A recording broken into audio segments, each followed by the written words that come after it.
Harvard University psychiatrist Dr. John Mack is a researcher of a subject that many scientists avoid. He studies people who say they have been kidnapped and sometimes sexually assaulted by aliens from space. A Pulitzer Prize-winning author, Dr. Mack, believes that his patients' experiences are real and are not the result of mental illness or some other identifiable cause. His account of their stories is called Abduction, and he joins me now, and I'm pleased to have him here. Welcome. Good to be here. You had to know that when you write about this subject, you are moving into a sphere of great controversy and great incredulity. No matter what your credentials are, no matter how many Pulitzer Prizes you have, and no matter how many degrees you have, it is a subject of enormous fascination, but also among a huge section of the community that's looked at that incredulity because of the people who say they have had these experiences. No one ever sees any evidence. Tell me how you got involved in this, and why is it of interest to you?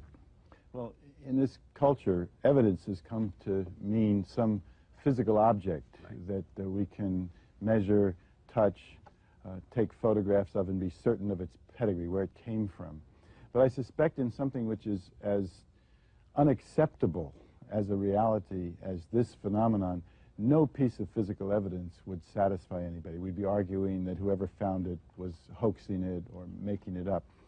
But evidence can also come from other ways. Evidence can, in my discipline, psychiatry, and I played my strong suit in doing this, is evidence that comes from clinical discrimination. And what I found was... A discriminating look at clinical evidence. Exactly. In other words, you look and you listen to what a person has to say about their experience, and you say, what could this be? And nothing in my 40 years of working with people prepared me for this phenomenon. In other words, what people were telling me with doubt, incredulity themselves. No one has, in spite of what critics say, anything to gain, as far as I can tell from this. Nobody wants to be a member of this club. They want to be found wrong, the people that have had these experiences. They want to be told this can't be. They want to be told there's another explanation for what happened to you, and here it is, and therefore nothing's wrong with you, and you're not part of some... And these are, exactly, and these are people of sound mind, healthy people. By and large, they've been traumatized, many of them, by these experiences, but they're reporting in great detail narratives that are highly similar, which they have not gotten from the media. Most of these details are not in the media. They come forth reluctantly. They know who to talk to and who not to talk to, which is not true of people who have delusions, you know, or have come up with something which is a reflection of a mental illness. And the only thing that I know that behaves like that is real experience, where something has actually happened to these people. Then the question is, what has happened? Right. And that's where I've taken it. All right, but here, a couple of questions. One, did you approach it as a wanting to believe or as a huge skeptic? I approached as a huge skeptic. I mean, this is simply not possible. Charlie, when I started this, and I heard about these accounts of people, first of all, I was unfamiliar with the phenomenon until about 5 years ago. I came at it totally fresh, had no investment in finding this to be true, not true, didn't even know about it. And when I heard about these accounts, that there was this man, Bud Hopkins, in New York, who took seriously stories of people that said they'd been taken by alien beings into space. This is ridiculous. This is utter nonsense. This can't be.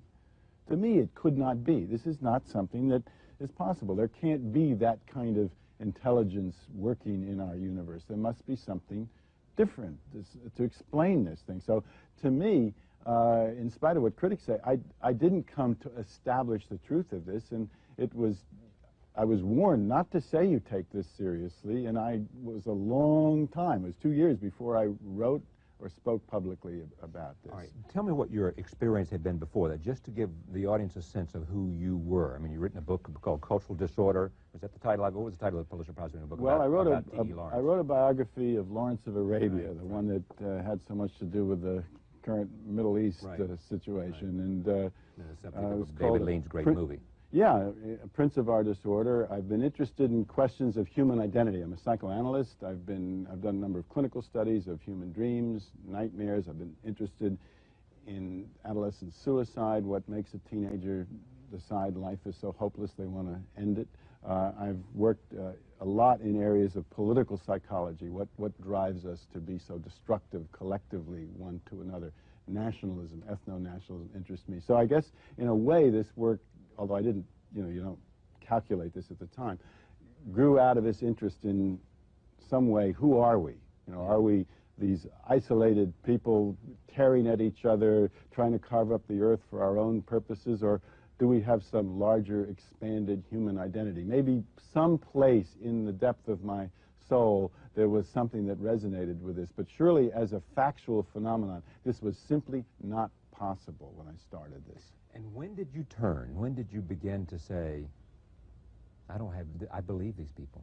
Or I take them seriously. The word belief is full of treachery here. I know, because that's why I was has using a sense of, we're become part of some belief system. Well, I know, but I was using it more in terms of, take it as credible. It could be, what's your term of? No. That's right, it's just what you said. I mean, that it is something that is credible, that involves some kind of reality that these people are encountering, that needs to be taken seriously. And that, I suspected that very soon, but I just didn't have confidence in it. I had to see 30 or 40 of these people, each telling, in different slight differences, highly detailed narratives, terrifying in many instances, which they themselves doubted, which when they would hear that another person had had the same experience, they would become very much disturbed, because it meant they couldn't dismiss it as a dream. They couldn't dismiss it as their private mental illness or fantasy. And that, to a psychiatrist, at least to this psychiatrist, was very powerful evidence that something extraordinary was occurring here. What kinds of things did they tell you, which is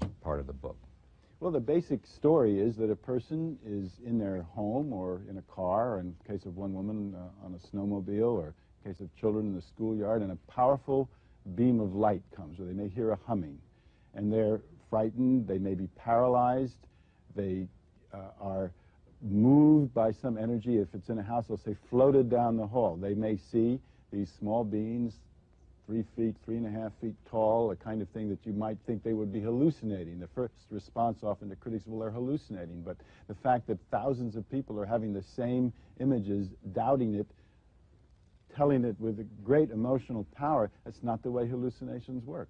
It's not a mass hallucination in the sense that, everybody's having this experience. There may be a lot of people having the experience, but they're not in communication with each other. It's not a contagion where people are reacting to one another. So this powerful energy comes, these blue light or whatever it is. They may see 1, 2, 3 beings around them with these huge black eyes, 3.5 feet tall, communicate with them telepathically, and then they are moved up through the sky into some sort of an enclosure. They may see a UFO, they may not see the UFO from the outside, and inside there is a more senior figure whom they call the doctor or leader, and that figure is a little bit taller and seems to be in charge.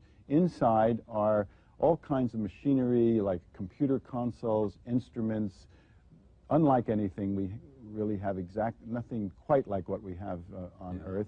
The walls are curved, there's a kind of atmosphere that's misty inside often, and then there's a whole set of procedures that occurs which are very complex, and often what abductees will do when they get together is they will compare, well, what was the instrument that the little creature stuck into your abdomen or in your nose, and they'll draw them, and they'll be, they'll see or I've had a little experiment I've done where I have them draw them independently, and they've had the same instrument. Again, that's very strong evidence. John Carpenter, who's a psychiatric social worker who works with this population in Missouri, has a dozen or so cases where he's kept the people apart, interviewed them, explored their experiences independently, and they have like 30, 40, 50 details of what happened in the ship. It's identical, and they haven't communicated with each other. So there's all kinds of evidence, but it is evidence of narratives. Kind of evidence that's introduced into a courtroom would satisfy a jury and a judge, but in this case, since this simply cannot be, we're like, the approach is often, well, let's find something wrong with the people reporting this, the abductees, or with the investigator, or whatever, but because there's no place for this in our psyches, at least for great numbers of people in the but culture. let me come back and not get hung up on trip over words. Okay. You say these stories are credible. Do you, as an intelligent person who's investigated it, believe, I don't know if a better word, think it happened to them? Yeah, again, language, we have that problem. Happened. Okay, let me just... You think it happened?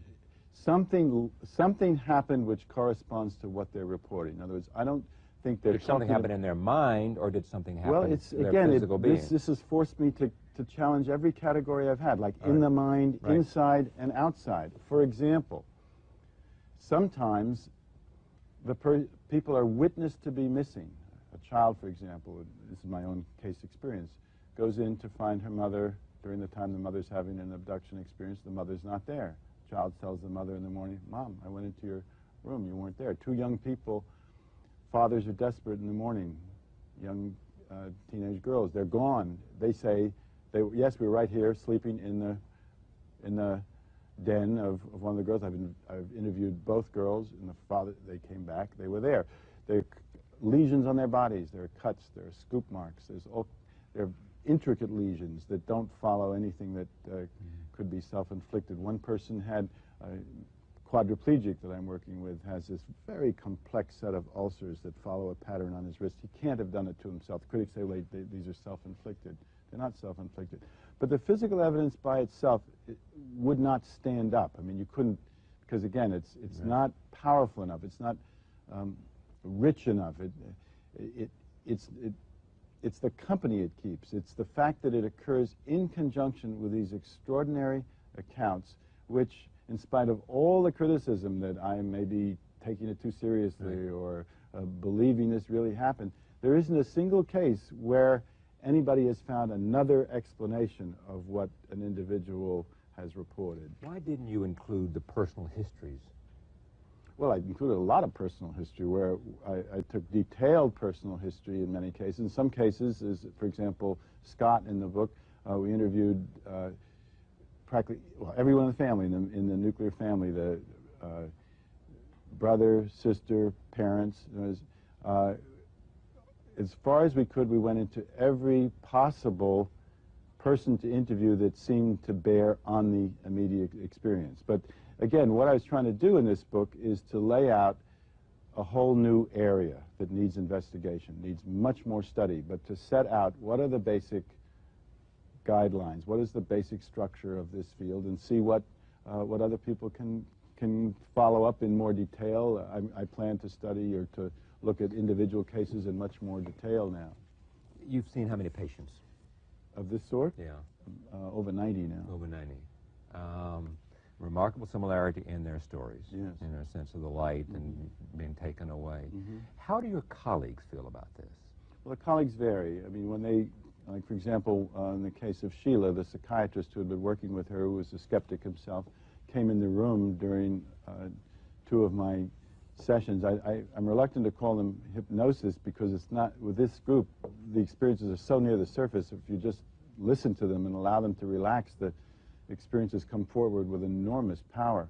But he, when he was with me, he knew this Sheila very well because he'd worked with her for about 7 years, and he said, something like this has happened to her. I have no other explanation. I know her well. She's not making this up. This is truthful. This is what is going on with her. And then he's been working with me. Yeah. In the end, that seems to be the most convincing thing for you and for others, is that there's no other explanation.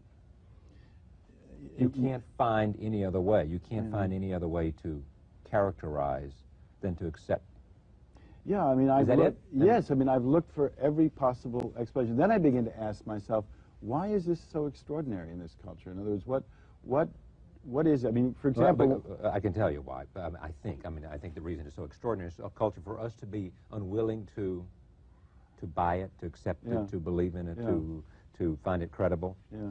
I think it is because no one has, they make the point about the evidence. No one has seen the evidence. And frequently the other kinds of witnesses, I mean, of all these things happen for people to be able to confirm, other people to confirm.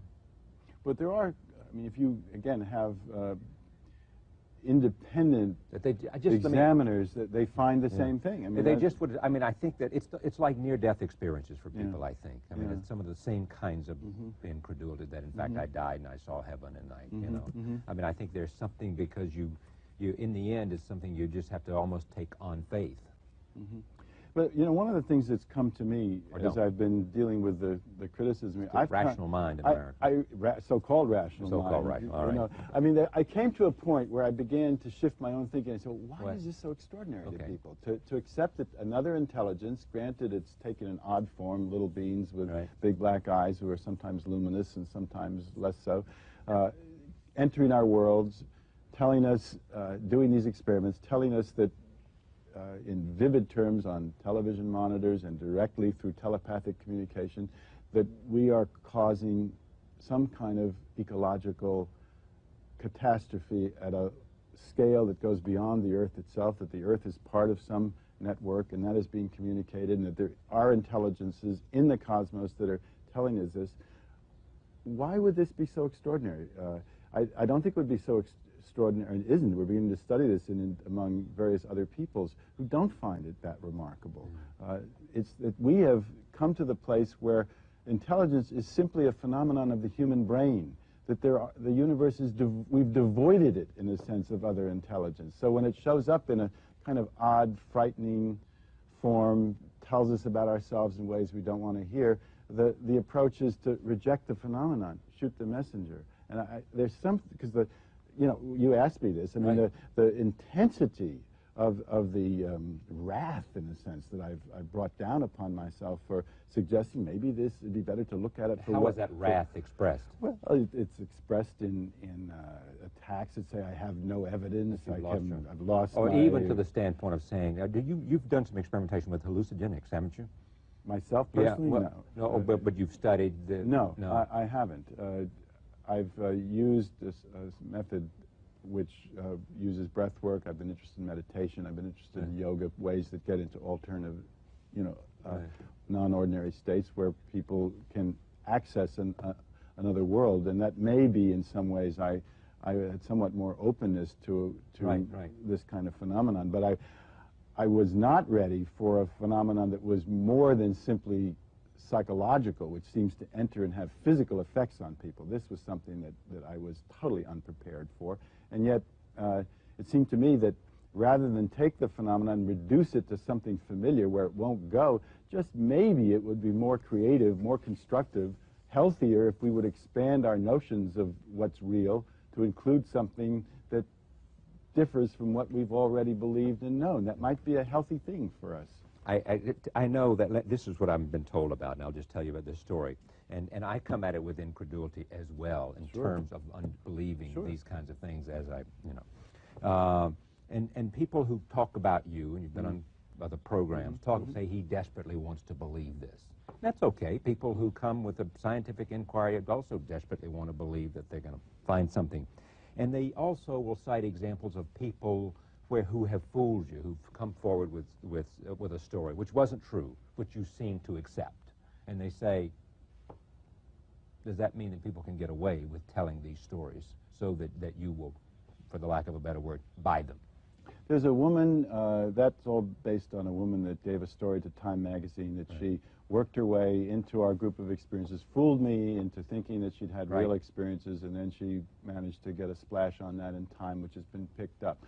I don't know about that. The other experiencers that worked with her or knew her, she was part of the group, thinks that she actually is an abductee who had these experiences, so that they say that she's not just didn't just lie, which is presumably her principal credential, according to herself, for attacking me, but she even lied about lying. In other words, that she was, in fact, an experiencer who found another way for reasons of her own, which since she was someone I worked with in good faith, I'm not going to say what her reasons might be for attacking me. I mean, it certainly got her into Time magazine, and there was a big splash there. But I'm not sure that person, I mean, I certainly could be hoaxed. I mean, I'm not saying I couldn't be, but I'm not sure in that case it really happened. Now, as far as my wanting to believe, people often ask me, what if you're wrong? What if there is some more, quote, conventional explanation? But mind you, that explanation will have to account for all of these narratives among people not in touch with each other of sound mind, the tight association with UFOs, the fact that the phenomenon occurs in children as young as... Let me just answer that. There's a huge amount of literature out there, right? I mean, about, about people, abductees. I mean, you know, novel. A lot of people have written about the experience, and they all pretty much write about the same, the blinding light, blah, blah, blah. People coming in, and they're all 3.5 feet, and they all seem to look similar to me. Charlie, I didn't know about this myself 5 years ago. I had there was no stake in having this be so. I'm still, when I'm asked, what if you're wrong? What if someone comes up with another explanation? I said, well, that'll be interesting. Yeah. I mean, well, I would assume you, if you believe in the scientific inquiry, would welcome it. I mean, you'd say to listen, prove me wrong here, prove me wrong. Come up with some other, there's a better way. But all I have now is that I'm buying these stories these people have told me, and that I come to this with some credentials that others might not have. But we do that all the time. That's the fundamental evidence in psychiatry. That's what Freud did. That's what Jung did. That's what Erickson did. Buying stories, I don't know, but we make as careful assessment as we can of what somebody is telling us. Is this a distortion? Is this coming from someplace else? Are they telling us, are they traumatized in some other way and they're blaming it on aliens? No case of abduction has turned out, in my experience, my cases and other people's cases, to be something else, sexual abuse or some other kind of... None, nor repressed memory, nothing. Not one has been shown to be something else. How important was hypnosis? It's important, but again, a very basic point, which is often, well, hypnosis gives you false stories. 30% of the material that we get comes before there's any kind of relaxation response or anything that gets called hypnosis. People remember the stories, they remember being taken into the ships. There's a great deal, however, that they feel they're not in touch with, that they're waiting to be able to talk with somebody about. And if you relax them, you don't even have to hypnotize them. If they just relax, this material pours forward with great intensity, terror often, and eventually they come, if you work with them over time, they come to terms with it, and they grow. There's a spiritual growth that goes on here. They become aware that we're connected beyond simply the human relationships with other intelligences, and which, of course, every other people besides us has known from the beginning of time, but for us, who have lost those senses, as poet Rilke said, by which we can know the spirit world. Those senses have atrophied in our time. This may be some way in which we're reopening to a world that is filled with consciousness, with life, with some kind of energies and intelligence. Let me repeat this. John Mack is a MD. He is professor of psychiatry at the Cambridge Hospital, at the Harvard Medical School, and a founding director of the Center for Psychology and Social Change. And his early books included the 1975 Pulitzer Prize-winning A Prince of Our Disorder, a biography of T.E. Lawrence, who, as all of you know, was Lawrence of Arabia. I think it is those credentials that have added something to this. I mean, you come to the table with different kind of credentials, and if someone as smart as you are with your credentials, it adds something to the debate. That may get me a hearing, but it doesn't get you much further than that. Because at some point, I have to say, okay, study this phenomenon. Don't marginalize it. Don't push it off onto the tabloids. It's something that could be really important for us, for this culture, for humanity. Look at it with me. Study it. Let's find out what it's about. Let's do careful studies of every aspect of this. That's what I would like to see. I got to go. But what's the next step for you? I mean, let's assume you are, again, I'm hooked on language. Let's assume you're hooked by this. I mean, you are in this place. You're in this area. Whether you like it or not. I'd like to pull a few hooks out. Yeah, I know you would, but they are hooked you, and for better or worse, and some want to rip you apart, and some want to talk about, I mean, I've heard people have said to me, look, there's, you know, you got to think about, look at the methodology, and I don't approve of the methodology, and I think that this guy's using hallucinogen, drugs, or whatever they say. I mean, he's LSD, he's this, he's that, he's other. Let's kill the messenger. Let's not look at what's going on. Well, they do say we don't believe him because of this, and we believe he wants it to happen, and all that. You've heard all that. They even make up things like some of those things you mentioned about my background. They even make up to make me wrong. Well, that's why I asked, rather than positing as being true. That's why I asked. But at the same time, the last question, what's next? Where do you go? What do you do? How do you, if you believe in this, as you do, and forget the word for a second, you accept it as credible, okay. What do you do next? Well, I think we've touched on it. You get people to look at it with me. You get people who are not hooked, who are responsible clinicians, to look at these cases with me, which we're beginning to do. You look at individuals in greater depth to see, well, could there be some dynamic explanation in them as individuals? We're doing a study like that at the program at Cambridge Hospital that I'm connected with. You do rigorous psychological testing on them. Mind you, whatever the theory is, it has to take into account also the physical findings, the tight association with UFOs, the fact the phenomenon occurs in children under 3 years old. You look at it in other countries, which we're doing, in indigenous cultures. How do they see the phenomenon? We met with a Cherokee medicine woman, and she says, oh, they've been in touch with these beings for a long time, but they don't like to talk about it because people have enough trouble being Native Americans to have to bring this kind of wrath upon themselves. But you ask people who are competent, clinically, scientifically, to look at the phenomenon with you, and let's explore it together. A number of scientists have been interested in doing this. Philosophers, I do get a lot of support from philosophers. Who's the most credible, who would be the best name that's supportive, you think? Well, Rudolf Schild, who's a internationally renowned physicist at the Harvard Astrophysics Lab, thinks that work like this, and you mentioned near-death experiences, Ken Ring's work, will tell us more about the cosmos than what we're going to learn looking through telescopes. Professor of philosophy, Michael Zimmerman, who's former chairman at Tulane University, says this is something that is of extraordinary importance for philosophy, for humankind, and he's been interested, again, in the questions you and I have been talking about what is it about a worldview, our worldview, which makes this impossible, that people cling to so desperately when something new comes along. I know people that will say about somehow of intelligent life on other planets. They'll say it would be ridiculous for us to assume that we're so smart, that here on this planet we're the only people who somehow have advanced to the level that we have advanced to. And when you look at what's happening in places like Rwanda, you wonder how far we've advanced. Yeah. Anyway, I'm out of time. Human Encounters with Aliens, the book Abduction. Dr. John Mack from Harvard University. Tomorrow night, Oliver Stone and Tom Arnold. See you then.